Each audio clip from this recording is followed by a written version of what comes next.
Imaginez-vous un jour, on vous nomme ambassadeur dans un pays qui, au premier abord, semble être une destination parfaite pour vous. Votre ethnie est majoritaire dans ce pays, vous êtes de la même ethnie que le président, et de surcroît, ce pays est frontalier au vôtre. Mais sauf que arrivé sur place, vous constatez que le pays est une véritable dictature. Le président avec qui vous vous entendez très bien est l'archétype du dictateur africain. Il assassine les opposants, il fait régner la corruption, mais surtout, il assassine son peuple. Face à cela, vous commencez à être gêné par la gouvernance de ce pays, et vous vous mettez à dénoncer. Puis un jour, on vous kidnappe et on demande une rançon à votre pays pour que vous soyez libéré. La suite, c'est que votre pays refuse de payer cette rançon, mais le président de votre pays décide de mettre en place une opération commando pour vous libérer. Ce que je viens de vous raconter, c'est bel et bien passé en 1979 avec l'ambassadeur gabonais Donald Minimi, Mathias Nguema, président de la Guinée équatoriale, et Omar Bongo, président du Gabon. Ce qui va donner un bras de fer musclé entre Omar Bongo et Mathias Nguema. Comment cet événement a pu se dérouler? Quelles en seront les conséquences sur le régime de Mathias Nguema et surtout sur les relations entre Guinée équatoriale et le Gabon? Les amis, avant de commencer la vidéo, petit like, on s'abonne si c'est la première fois. Asseyez-vous parce que Biazia.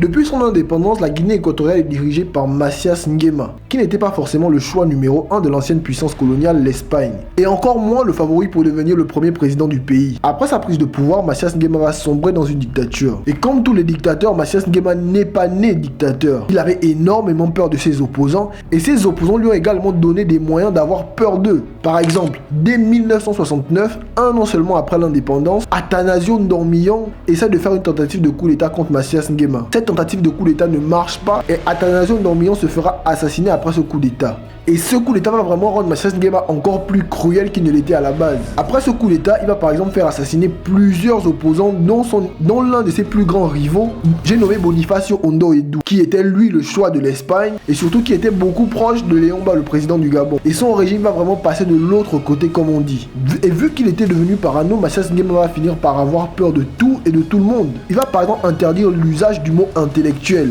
Et il va également interdire le port des lunettes parce que selon lui, ceux qui portent les lunettes se croient au-dessus des autres. Il instaure le parti unique, il s'autoproclame président à vie, mais vous vous doutez certainement que ceux qui vont le plus écoper de ce régime, c'est bien le peuple. En 1974, il avait tellement peur qu'il va faire expulser tous les habitants qui vivaient près de sa résidence, dans le quartier de Santa Isabel.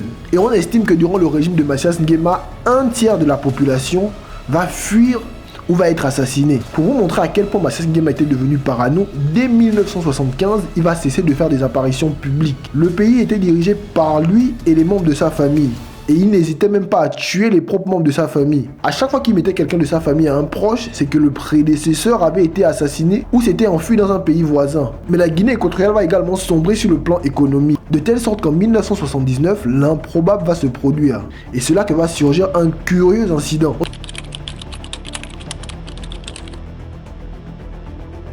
On est dans une période où Mathias Nguema confond l'économie de l'État et ses comptes personnels. L'économie est en chute libre et à cette période, il y a un homme, un Gabonais, qui est nul autre que l'ambassadeur du Gabon en Guinée équatoriale qui critique énormément le régime de Mathias Nguema. Cet homme s'appelle Donald Minimi. Il n'hésitait pas à faire état de la corruption et les violations des droits de l'homme qui étaient faites dans le pays. Mais vous vous doutez bien que son comportement va durcir ses relations avec les autorités équato-guinéennes. Il va commencer à recevoir des menaces téléphoniques qui disaient: si tu continues à ouvrir ta grande gueule, c'est ton cadavre qui sera rapatrié dans ton pays. Mais malgré ces menaces, Donald Minimi va continuer à critiquer le régime de Mathias Nguema. Il va tellement critiquer le régime que sa relation avec Mathias Nguema, qui était bonne à la base, va commencer à se détériorer. Et je vous assure, dans le régime de Mathias Nguema, personne ne pouvait critiquer comme ça. Et Mathias Nguema estimait beaucoup l'ambassadeur gabonais, ce qui explique qu'il n'a pas été éliminé d'aussitôt. À partir de juillet 1979, Mathias Nguema en a eu marre et il a envoyé des miliciens à l'ambassade pour kidnapper Donald Minimi, qui était l'ambassadeur du Gabon. Des miliciens vont donc kidnapper Donald Minimi et vont le conduire dans une résidence d'un proche au président Mathias Nguema. Et après ça, ils vont contacter le gouvernement gabonais pour exiger une rançon pour qu'il puisse être libéré. Sans quoi, il serait assassiné au bout de 48 heures. Vous vous imaginez que le temps est limité. Et au Gabon, celui qui est au pouvoir à ce moment, c'est Omar Bongo. Et à cette période, le Gabon connaît une croissance économique sans précédent. Et malgré la pauvreté qui règne beaucoup chez les Gabonais, les hautes personnalités du pays profitent bien de cette situation. Et à ce moment, le pays est sous le parti unique dirigé par un Omar Bongo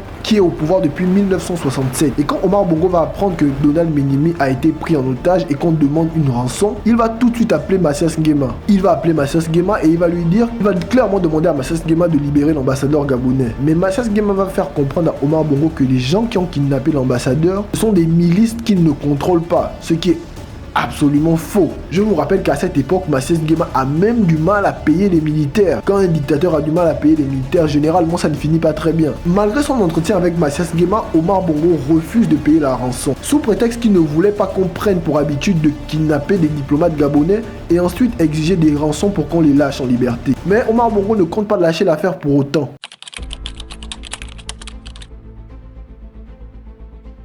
Omar Bongo a moins de 48 heures pour réagir. Et pour libérer l'ambassadeur, il ne va pas faire appel à l'armée gabonaise. Dois-je vous préciser que depuis le coup d'état de 1964, Omar Bongo ne faisait pas trop confiance à son armée. Pour la petite histoire, en 1964, il y a un coup d'état. Omar Bongo était très proche du président Léon-Mba à cette époque. Un coup d'état est fait contre Léon-Mba.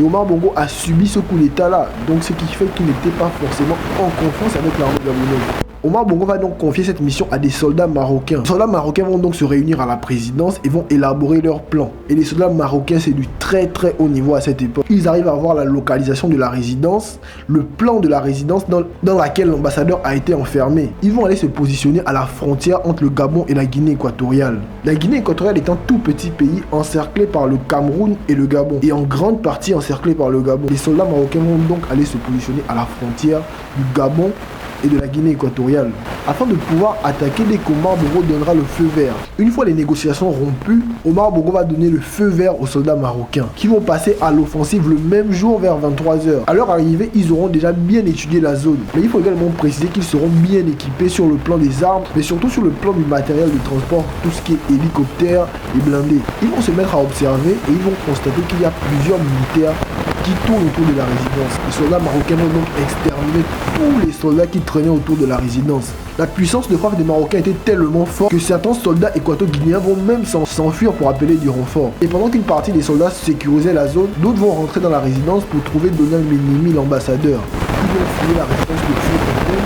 Et arrivé au sous-sol, ils ont trouvé l'ambassadeur. Et je vous assure, le sous-sol ressemblait à une salle de torture. Quand ils ont trouvé l'ambassadeur, il était dans un piteux état, incapable de marcher. Ils vont transporter l'ambassadeur et ils vont commencer à s'enfuir. Et figurez-vous que durant cette opération, aucun soldat marocain n'a été tué. Et une trentaine de miliciens équato-guinéens ont perdu la vie ce jour-là. Arrivé au Gabon, Donald Minimi va être transféré dans un hôpital dans lequel il va recevoir la visite des plus grandes personnalités du pays. Et surtout, avant l'opération, tous les membres de l'ambassade du Gabon avaient été transférés à Libreville et même la femme de Donald Minimi qui vivait en Guinée équatoriale a été expatriée avant l'opération pour éviter toute forme de représailles. Quelques mois seulement après cette opération, Mathias Nguema se fera renverser par son neveu. Et avant de faire le coup d'état, son neveu Obiang Nguema va envoyer sa famille à Libreville et va demander le soutien d'Omar Bongo. Vous-même à la place d'Omar Bongo, dans une telle situation, vous venez de vivre une situation pareille avec Mathias Nguema. Comment ne pas soutenir un coup d'état contre lui? Mathias Nguema tombera sur ce coup d'état. J'en ai déjà fait une vidéo. N'hésitez pas à aller la regarder. Les amis, c'est déjà la fin de cette petite vidéo. J'ai vraiment essayé de faire une petite vidéo parce que je ne suis pas régulier ces derniers temps. Excusez-moi, je suis vraiment pris. Mais franchement, cet été, si je ne fais pas une vidéo par semaine, c'est qu'il y a un problème. C'est que posez-vous une question, j'ai certainement un problème quelque part. Mais déjà, pour la prochaine vidéo, on va terminer sur le Congo avec l'affaire Laurent Désiré Kabila. Après ça, on finira sur l'UPC. On avait commencé avec l'UPC. Faut qu'on finisse avec l'assassinat de Moumié, l'assassinat de Wandié et les autres. Les amis, c'est déjà la fin de cette petite vidéo. Prenez soin de vous et on est ensemble.